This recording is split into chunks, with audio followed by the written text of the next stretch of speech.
Hi, I am Ashley LaRoche at the Animal Hospital of Statesville, one of the doctors. This is Kyle. We are here today for another Lakeside chat. So today, I think you can see the lake. Yeah, we got a lake there. We're talking about Lyme disease. So Lyme disease is kind of a complex disease, and one of our heartworm tests actually tests for Lyme exposure. So we get a lot of questions about it, and the treatment is can be a little bit complex. So we're gonna hopefully make it as clear as mud for everybody here. So we'll go ahead. Where we start? Yes. How do you get it? Well, yeah, we'll start with, so Lyme started as a relatively new entity into the veterinary field. So it was discovered in 1981 in Lyme, Connecticut, hence the name. Because children were developing some really bizarre arthritis symptoms, at the time, and so the Lyme bacteria was isolated, Borrelia burgdorferi,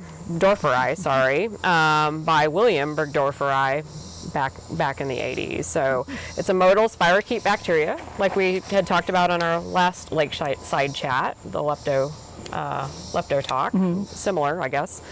But it's spread by tick bites, and typically what happens is the ticks actually live several years. These ticks live like 3 years, so they live a long time. But they lay eggs, and the eggs hatch and become little microscopic larvae. And these larvae hop on, usually a mouse or something on that order, or sometimes birds. And at that point, they can get infected with the Lyme bacteria. So they're not born from their eggs infected, they get infected.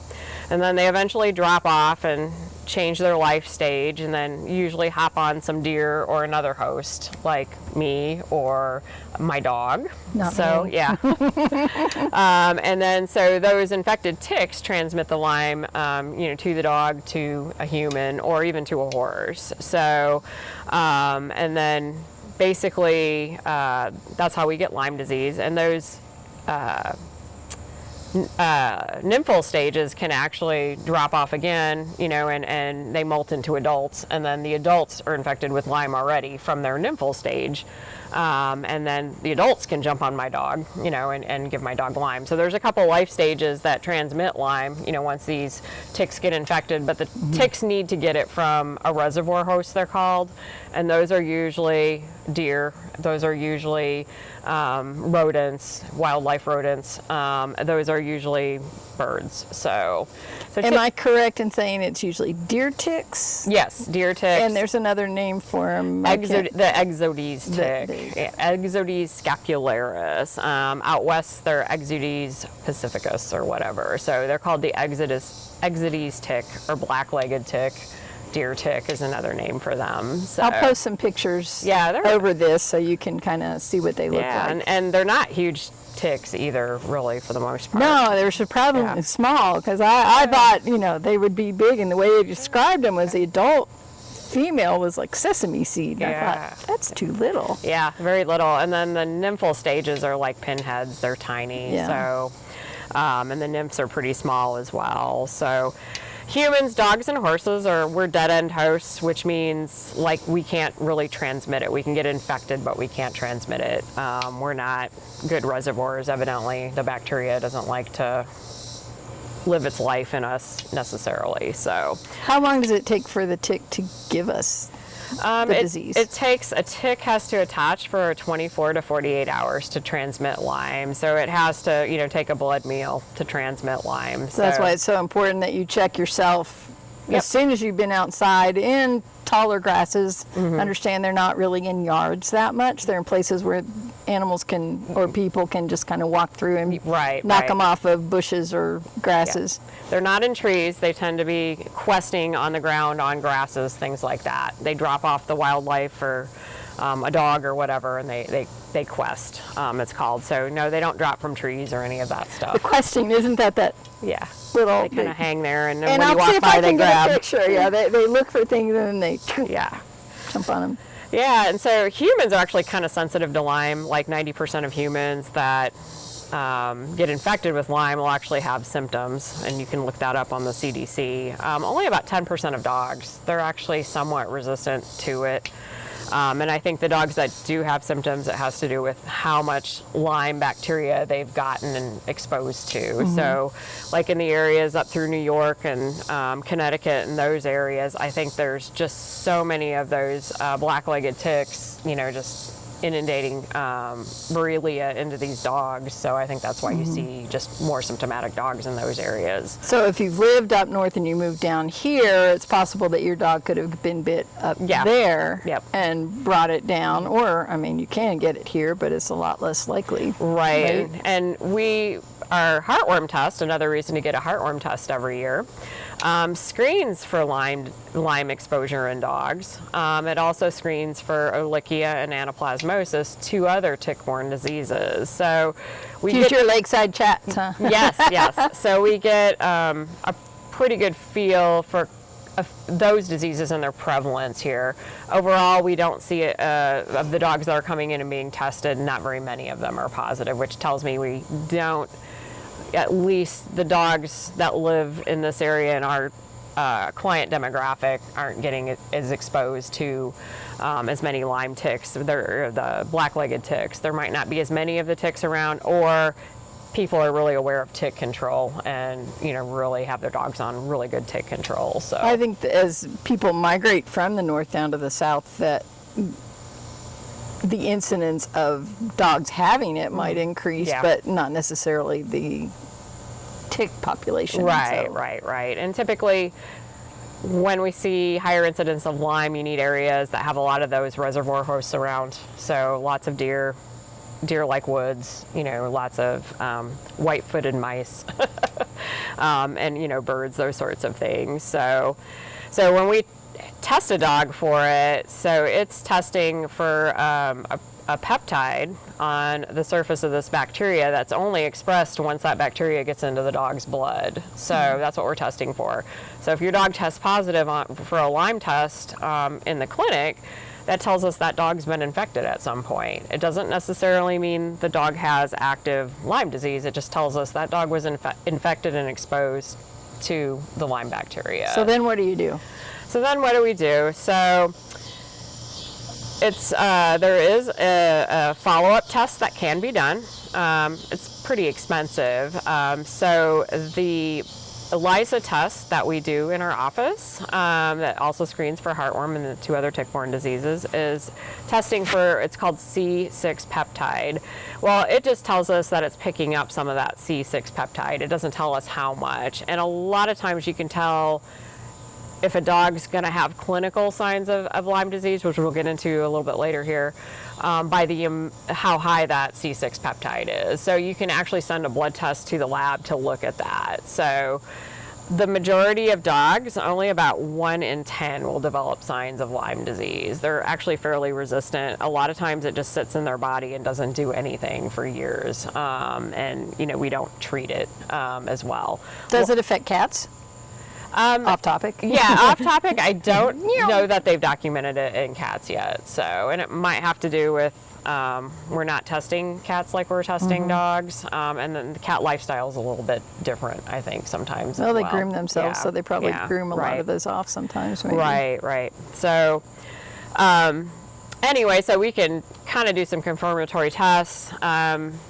The majority of dogs never become clinical for it, so a lot of times we just monitor dogs, and we look for signs of Lyme disease. By the time we're testing a dog positive, that dog's been infected for months, at least 2 months.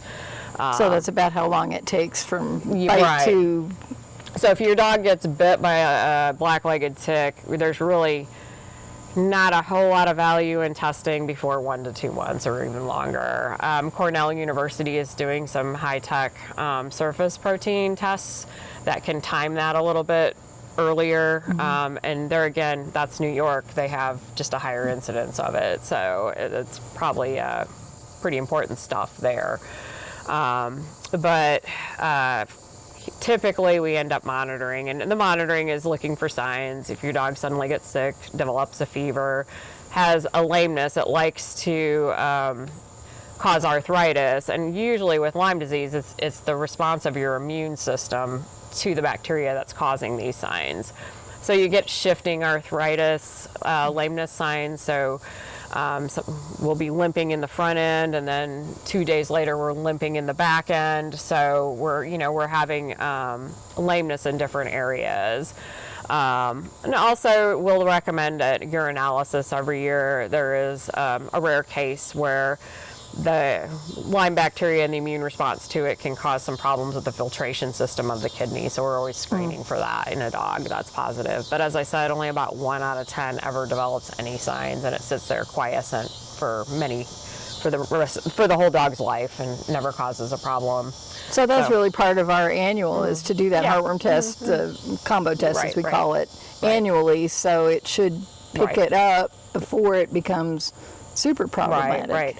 And it's possible too, the dog's been infected with it, but the dog's immune system got rid of it too. So just because the test is positive doesn't mean the dog has active infection. So it has antibodies to the C6 protein is what that's saying. Will it ever be negative again after it tests positive? Do you know? Rarely. So usually they carry antibodies to the tick-borne diseases for years. So a lot of times if they test positive once, they will years later. Treatment can decrease the level of antibody. If a dog we feel is actively infected and we treat them with a medication called doxycycline, that will decrease those antibody levels and over time might hasten that negative test. But for the most part, the tick-borne diseases, they like to carry antibodies for years. So how do we prevent it? There is a vaccine available. So it's an interesting vaccine because the way it works is basically when the tick bites the dog and takes a blood meal, the blood of the dog has vaccine antibodies in it which go into the tick and kill the bacteria in the tick. So it's really interesting how that works. Okay. Vaccination does not interfere with the testing at all. So that's interesting and cool. However, vaccine antibodies or protection are very short-lived with the Lyme vaccine. So tick control is more important, I think, than the Lyme vaccine. I think it's an important adjunct and for those high-risk dogs, but tick control. We need to prevent ticks from getting on the dog and killing the ticks that get on the dog as quickly as possible, and that's going to be our best control.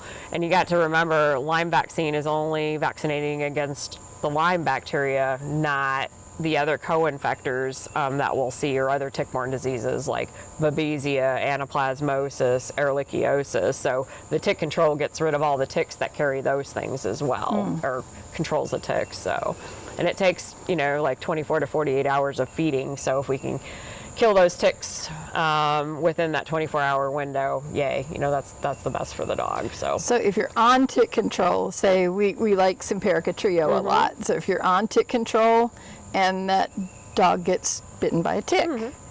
The way that class of tick control works, so the tick gets on the dog and it scratches the surface of the skin, and so what happens is the skin oozes like a little serum, interstitial fluid, and that gets on the tick's mouth parts.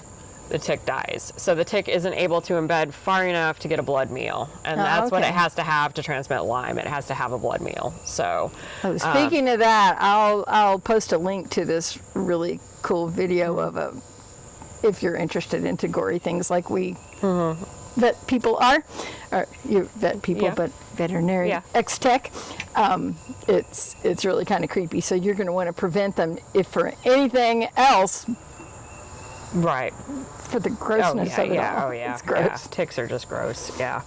And I guess dogs are kind of lucky if you think about it. They actually have tick controls that we can apply to them and a vaccine available. They don't have that for humans, and humans get very sick from, the immune-mediated effects of Lyme, and a lot of times they keep on going for their whole life. We can develop heart problems and all kinds of stuff from it. And I understand it's sometimes hard to diagnose, or it's not a priority to diagnose from what I hear. I don't know, but I think it depends on the area and what people are used to seeing, and they have trouble looking for it because we're not used to seeing it and things like that as well. And like I said, it's an immune-mediated, it's the immune system response. So finding out what caused that response can be kind of the trick. So, but anyway, so hopefully we kind of cleared things up a little bit. If you have any questions about tick control or the Lyme vaccine, we're happy to talk to you at the hospital and, make sure your dog's a candidate for the Lyme vaccine and things like that. And I think pretty much every dog and cat as well are candidates for tick control. So if they go outside at all, and most dogs do go outside, so yeah, even the ones that don't go outside really do go outside often. They go outside to go to the bathroom, even if it's for a short time, and that's all it takes for a tick, a mosquito, a flea. Oh yeah. So we have that conversation a lot with clients. So yeah, absolutely. And if that pet doesn't go out, another pet might, and then they share. That's right. So, I think it's just, a great thing for dogs that they are able to have a good tick control. And I've been hiking through the woods enough. I wish I had something for me sometimes. But what about like DEET products? Repellent type products. Still, yeah, that's all we pretty much have, are repellent type products, and cover yourself, kind of thing. So yeah, one thing doesn't get you, something else will. That's right. Sugars.